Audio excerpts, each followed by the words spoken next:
All right, good morning or good afternoon, depending on the time of day. If you're tuned in on the Move Swiftly podcast, or if you're tuned into it live on either LinkedIn, Facebook, or YouTube, you already know what the day is. Faith-based Friday, keeping it all about the message. Hold up, wait,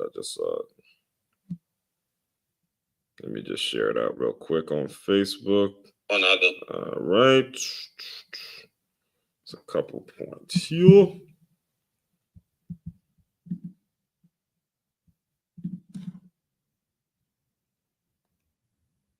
Let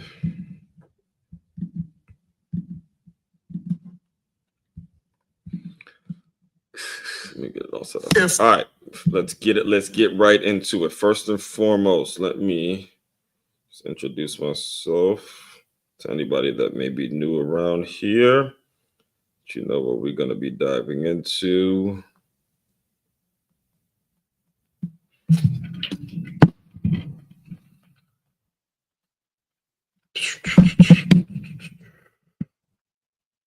Good. 1401 2129.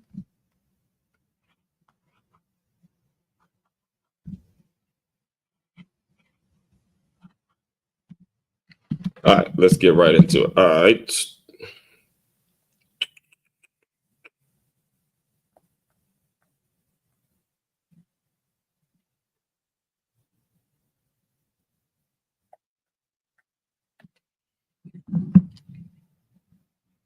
All right, here we go, right into it. First and foremost, let me just introduce myself to anybody that may be new around here. My name, Aswan Crookshank. I am your one and only Move Swiftly speaker, former Division I college football player, and current 5-time, soon to be 6-time published author and educator. What I do, what I create a whole brand, a whole business around the concept of taking the innovative teamwork lessons that you learn on the football field and aligning them with businesses and business owners so they have a staff, a group of employees that moves as efficiently and as cohesively and has that passion, that eagerness to them as a championship high school or youth football team. If you are interested in employee development workshops and in developing a system in which your staff is moving with that same passion, head over to makeyamove.com. That is MAKEYAMOVE.com. As you can see, it's a one-stop shop for all your teamwork and your self-development needs.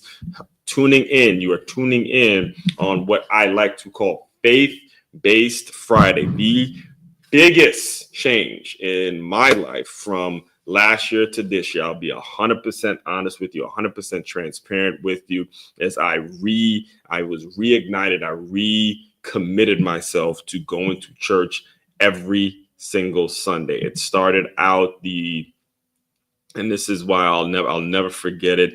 It started out the first week one, Sunday of the NFL football season, 2024, week one, where I walked into this Life Church out here in Wellington, Florida, and they're serving hot dogs. They got the place set up with all the NFL teams, and they're hooking it up. I mean, it was such a blessing. It was such a relatable place for me to be, especially a person that has had some just horrible experiences with churches and being judged and being in situations that were not favorable, where I didn't like what was going on in the church. I was very pleased with Life Church and how they operate. And I've been there every Sunday. I've gone every Sunday. If I might have missed a day, it's easily you can tune in online. So every Friday, as I started to develop and my content and making it so I'm speaking on live camera doing more lives regularly 5 days a week, I just decided, hey,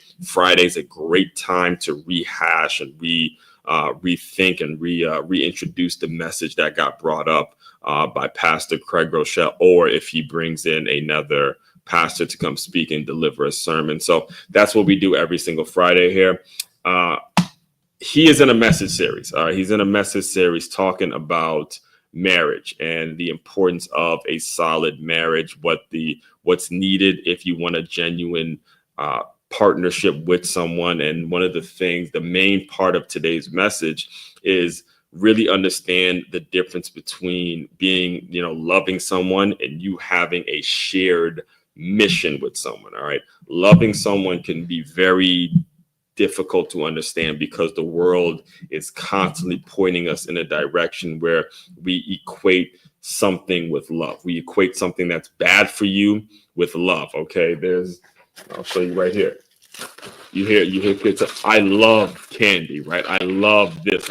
You hear the term being thrown around so many different ways, but the world will make it so you confused a feeling with love, right? A feeling that's good for you in the moment with love. But what he discusses is recognizing and understanding the importance of a shared mission with someone. When you meet someone, are your missions aligned? Do you have a mission with them? And are you guys fulfilling that mission every single day? And you're making it so you're complementing each other's mission. Again, love is a piece of it. I'm not going to sit up here and tell you, okay, not to love the person that you're with, or love your spouse or your potential spouse or whatever it is, or the whoever you're dealing with. But it's also important that there's a mission, an aligned mission that allows you to have your own individual goals and your own individual ways of being about each other. So let's get right into the message. It's hopefully I usually keep these around 30 minutes, but I'm telling you, Rob, just putting it out there now, he absolutely is preaching on this one. He's preaching his behind off. All right, go. You're not married and hope to be married. I'd ask you why you want to get married. There are some people who'd ask you, like, why do you want to get married? And I asked a bunch of people this week, hey, do you want to get married? Like, I do. Not everybody does, but a lot of people do. And I said, why do you want to get married? And based on my non-scientific research, here's what I found. A lot of people said, like, man, I really want companionship. I want to spend my life with someone that I love. I want to share God with someone. I don't want to be alone. Other people said things like, I want stability and I want security. I want to start a family. I want to have kids. I want to build a legacy. Two guys were just dead honest. They looked me straight in the eye and they said, Pastor, I just want someone to have snacks with. They were kids. They didn't say snacks. They're like, I want to watch Netflix and chill. But mostly chill. And, so I was asking, like, why do you want to get married? And those are all good reasons. Some may be better than others. But I just want to show you and make sure you know that God did create marriage to be a blessing. It's actually a picture of his love for the bride of Christ. And I want to show you today what is perhaps the most important and yet most overlooked quality of marriages that honor God. Because marriage isn't just about emotional connection, but it's also about spiritual direction. And it's not just about goosebumps and holding hands, but it's about locking arms and pushing back the forces of darkness and shaping generations and creating a legacy that outlives you. Yes, capital yes. All right. That is so, and here's the point I want to add on to that.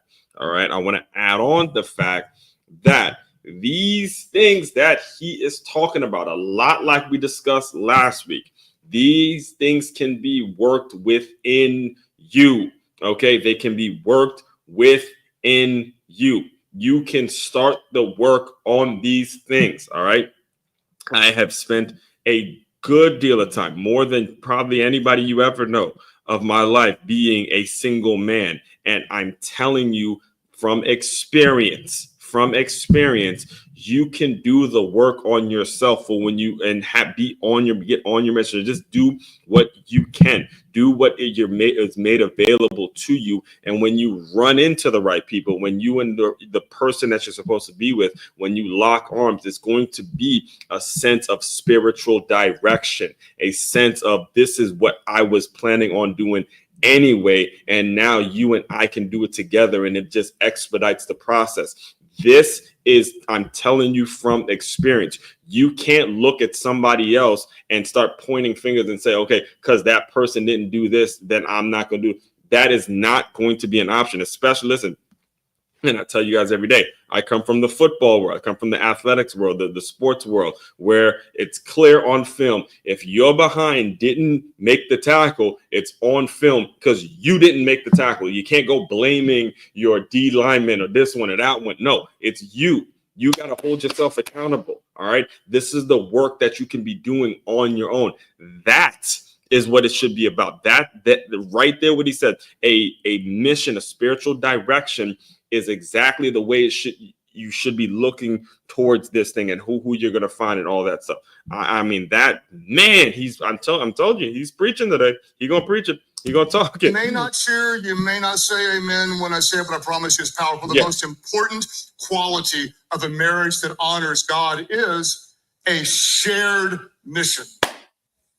And you didn't go crazy and you didn't shout because like, oh yeah, shared mission. Do we have that, honey? I don't know. And I want to talk to you about it because marriage isn't just about finding a partner in life, but also about finding a partner in mission. In mission. And sadly, because of what culture has done to marriage today, devaluing it, belittling it, mocking it, most people are settling for way less. And when you settle for less, you don't just miss out on having a good marriage, but you miss out on sharing a God-ordained mission. Okay, so I want to dive into the concept of settling for less. All right, because I have seen it so often with the shared experiences that I've lived. All right. So again, especially if you're first time tuning in, if you've tuned in if you've been around here for a while, you may or may not have heard me say my first 3 years of college, I was on 3 different campuses. All right. I was Carson Newman College in East Jefferson City, Tennessee, my freshman year. I was at a community college while working at a gym my sophomore year. And then I finally got to a big public university, where I graduated from Stony Brook University in my junior year. That's 3 different states, 3 different types of colleges, 3 different different areas, and a lot of different personality types, a lot of people from a lot of different backgrounds. Carson Newman, you had the more, rural area. East Jefferson City, Tennessee, it was a dry county. They didn't even sell alcohol there. When I was back home in Maryland, went to community college and I was working at a gym. You had a lot of people that were, parents and, trying to go to school and parent at the same time and all that kind of stuff. And then at the big public university, you had, a lot of just kind of spoiled kids that, were going to go to college. This is like the major university out there in New York. And I'm telling you, when you're thinking about what he said in terms of the acceptance and just being a part of a clique, just picking someone because you're settling for your circumstance, when you're settling for your circumstance. And that was the consistency I saw in every one of these campuses. You were settling because your circumstance allowed you to settle. There were people at Stony Brook who were settling because the circumstance made it so they settled. They were at this university. They thought that if they went to this university, then all of a sudden success was just going to, magically come to them. And they had to settle with this person that they met on campus. And, if they didn't meet someone in college, they were so worried about being single and all that kind of stuff, where they continuously settled. And eventually they became very, very unhappy because now you're making decisions based on what you think somebody else is going to think is okay, based on somebody else's approval, as opposed to you looking within yourself and saying, hey, I am enough. I know what the hell it is I want to do with my life. I know what I want to feel. And I have enough faith in my plan. I have enough faith in what it is I want to do that I'm going to work towards finding better and working with better. That's what he means when he said this settling concept. It's so easy. It's so easy to settle for things that you don't even realize when you're doing it. But it's important that you catch yourself and you recognize, hey, I can't be settling for this kind of stuff because I have a bigger purpose. I have a bigger plan. I have something bigger in my life that I want to accomplish. And it's going to mean, I'm telling you right now from experience, when you adopt this, it's going to mean you're going to spend some years single. All right. It's going to mean, oh my God, you're going to spend some time being single. You're going to have to spend some time, really getting to know yourself and getting to know what your likes and your dislikes are and what you like about this and it's going to take some time talking through these situations, because I know people that have been married for 40 years, 20 years that still feel like they're single. They're empty inside because the whole time, years ago, they made the decision to be with someone based on being accepted by a certain group. And that group don't give a damn about them no more. It just, I just wanted to be in the in crowd. All right. So the title of this message is What Your Marriage is Missing. Big Let's fact. pray. God, thank you for every person. I got 4. So there's a couple points here that I want to, right? Yes. Community, importance of community. So now that being said, what I just explained, that being said, it leads into the next phase. And now he talked about a certain marriage. And again, every time I do this, I strongly recommend you go watch the full sermon yourself. It is worth the 35 minutes of your life, because again, Pastor Craig Groeschel absolutely does what he does. He's been doing it for a long time, and you could tell I pick up a lot of lessons myself in regards to my public speaking and how I can address and work with an audience and talk to an audience and all that.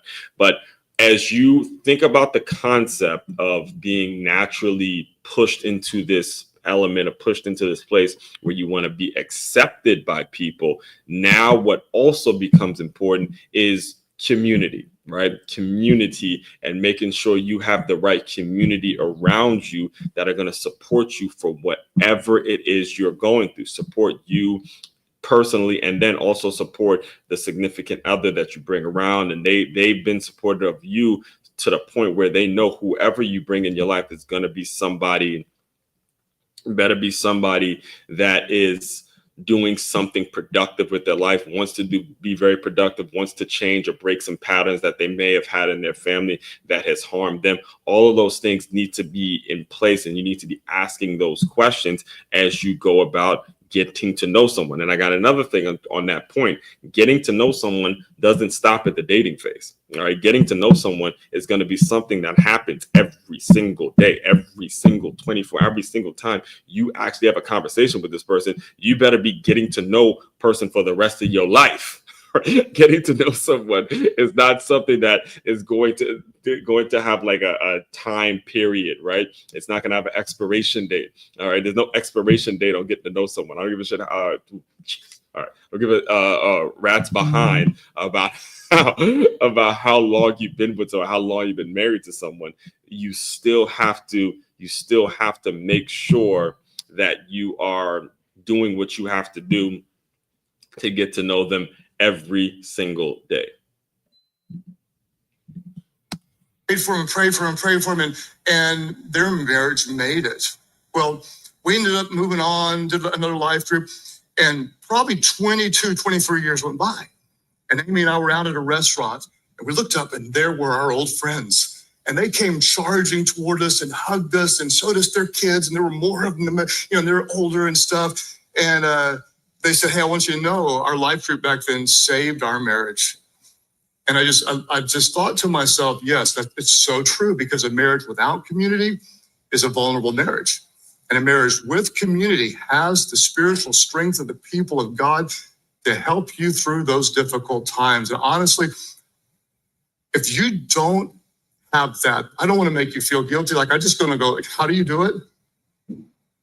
How do you do it without people praying for you? How do you raise kids without a community of spiritual strength around your children? How do you deal with the temptation? Where do you go when you're hurting? Who's there for you when you need someone? And what do you do when you have something to give and want to be a blessing and don't have anyone to give or bless? And one of the most important things you can do for your relationship is to have a spiritual community. And so for some of you, you're like, it's not going great right now. What do you have to lose? Your next step might be to say, hey, let's surround ourselves with like-minded Jesus followers. All right. So before he goes, I want to, and I talk about this all the time whenever I hear the term black or white, or you put in the ethnicity community. All right. And it's a great, because he laid this out. Community has nothing to do with your skin color. Nothing. Absolutely nothing to do with a person's skin color. I'm going to look up the definition right now. Definition: community, a group of people living in the same place or having a particular characteristic in common. Where in that do you see black or white? Where in that do you see Hispanic? Where in that do you see Asian? Where in that do you see anything that relates to race? Nothing.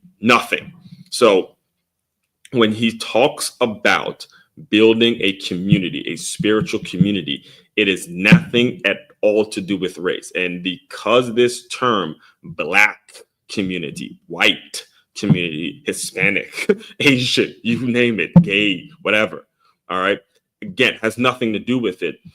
That term, it puts young people in a bind where they feel like as long as a person looks like me or has the same skin tone as me, now I have to be with someone of that particular melanin or that race or religion, and that has nothing to do with community. Okay, it's a group of people living in the same place or having a particular characteristic in common. And then if you want to go further in it, the word characteristic has nothing to do with race either.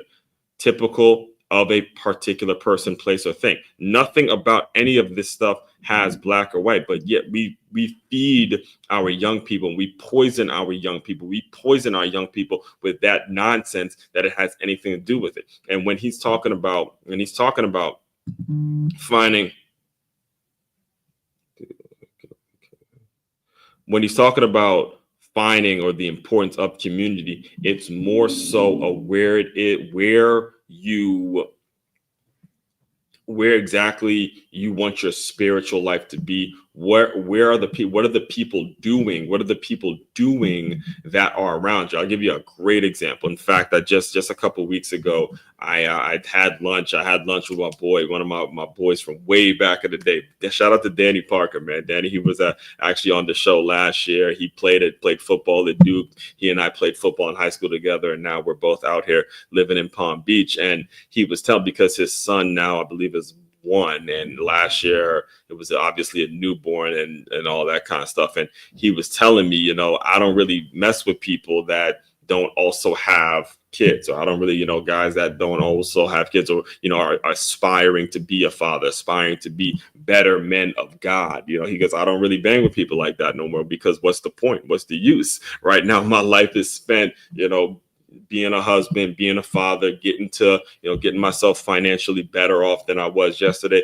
so I can provide for them. So if you ain't on that, what exactly are we talking about, right? And he had the same mentality. Another teammate I ran into just 2 weeks ago, shout out to Milt, man. Milt, I still gotta link up with him too, actually. Said the same thing. He has 4 kids at this point. So he's like, look, I'm all about, hey, how we provide for our young people. That's what community is all about. It has nothing to do with your race. It has nothing to do with what the media and the mainstream media like to do to keep us separated. So we'll let him go. And commit our lives to serving Jesus and community. That's the easy part. Someone over here is really excited about that. I'm glad. I need about 15 guys like that guy. Amen. All right, let's keep it going. What would they want to say? Like, Mom and Dad were about this. Now, why does it matter? Why do you need to be unified around something? Because if you're not unified, if you don't have any clear direction, you're going to drift in the direction of the world. And the world's drifting away from God. So if you haven't clarified what really matters to you, you're never going to live a life that really matters to you. Woo! And so, woo! Okay. Let them talk about that again. Let them say it again. If you don't clarify what matters, you're never gonna live a life that actually matters. We gotta go to the people in the back, to the folks in the back. He's preaching. Now he's preaching. Preach on, player. Preach it. Come on. Direction of the world. And the world's drifting away from God. So if you haven't clarified what really matters to you, yes, you're never going to live a life that really matters to you. And so what do we see them doing over and over again? There are 7 times they're mentioned in the Bible. And every time they're together. And every time they're doing ministry together. Mm-hmm. And almost every time we see them doing ministry in their home. Mm-hmm. So I'm imagining, they said, what do we value? And they're like, well, we love doing things together. You know, we just love doing things together. And then maybe the wife said, well, we like hosting. You know, we got a nice home and we really worked it. We love when people come over. You're like, we're the house everybody wants to be at. And we really love doing ministry together. So maybe Aquila went up to a whiteboard and wrote on there, well, let me tell you what we value. We value, the first thing is unity of mission. And we value hospitality. And we value discipling others. If you look at the way they lived, 7 times mentioned in the Bible, they had to have some type of conversation because they're always unified, they're always hosting, and they're always discipling others. Let me show you again. They went to their church one day, and there was a guest speaker. His name was Apollos. I'm kind of modernizing this, but you'll see what I say. Here's what it says. Apollos began to speak boldly in the synagogue. When Priscilla and Aquila heard him, what did they do? They invited him to their home and explained to him the way of God more adequately. What's happening? They're like, this guy's got potential, but he needs some theological training. And so since we love being together, and since he needs a little help, let's bring him over to our home, make him a grilled cheese sandwich, and let's give him some theological training. If you find yourself wondering, like, why aren't things working? Are we missing something? Maybe we're not unified. Maybe we don't have this drive. Maybe we don't have this mission. What do we do? What do we do? Well, I want to promise you, there are 2 forces that will unite your marriage every single time. There are 2 forces. What are they? A common enemy will unite you, and a common mission will unite you. Everybody say amen. Amen. All right. So there's a couple things I want to.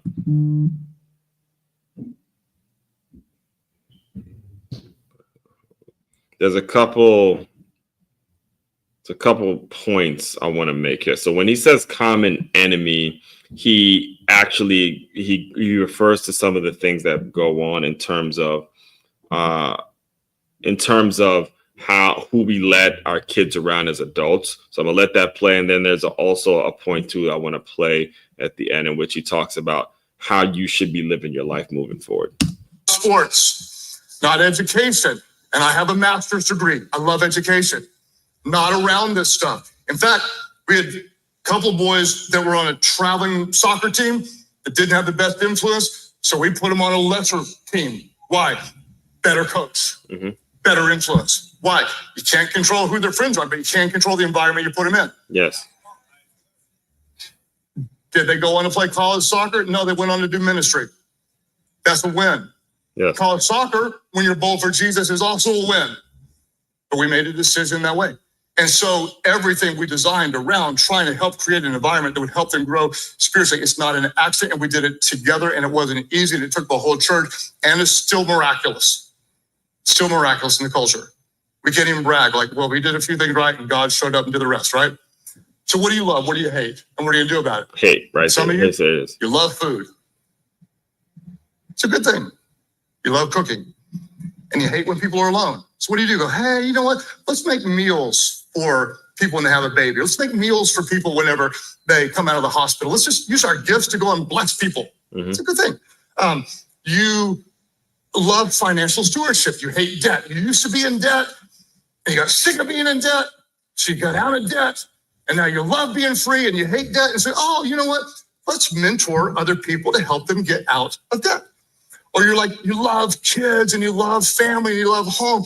And it wrecks your heart when kids don't have a home and when they're broken with no hope. And so maybe you're like, oh, maybe we're called to foster, or maybe we're called to adopt. Remember the couple I told you about from our life group? You know what they hate? They hate infidelity. They hate sexual betrayal. And you know what they love? They love that God is a God of restoration. And God can heal broken marriages. So you know what they do? on the side of their tent making is that they help other couples who've been through this to show them that God is a God that can restore. That is mission. Yes. That is ministry. You don't have to work for a church. You don't have to go overseas. You just have to agree that together we hate this, we love this, and God's called us to do something about it. All right, we'll close out there. We'll close out there. But like I said, I recommend you guys go and watch the whole thing. Do this every single Friday. Just, always understanding, put God first, put a faith, put something that's bigger than yourself first in life, because when you're talking about mission, when you're talking about how complex and difficult it is to make it in this world, you don't want to be going through that fight alone. All right. And it's all so much you can do for yourself to heal yourself and to put yourself in a better situation to where you're running into the right folks. All right. So all that being said, look forward to getting with you guys on Sunday. Tomorrow, actually tune into Film Session Saturday. If you're into football, college football and stuff like that, go over to Film Session Saturday, and then we'll be back here Sunday with a Stay Hired Sunday, and then we got the next week started. So again, I'm on here pretty much 7 days a week, multiple times a day. It's only going to keep enhancing. I appreciate the support, man. Things are moving really well when it comes to the support and professionally and all that. So again, main website to check out to dive deeper into all the work I'm doing. It is makeyourmove.com. That's makeyourmove.com. It is your one-stop shop for all your teamwork and your self-development needs. As one Crookshank, your one and only Move Swiftly speaker. Checking out. You guys continue to move swiftly. We will talk more soon.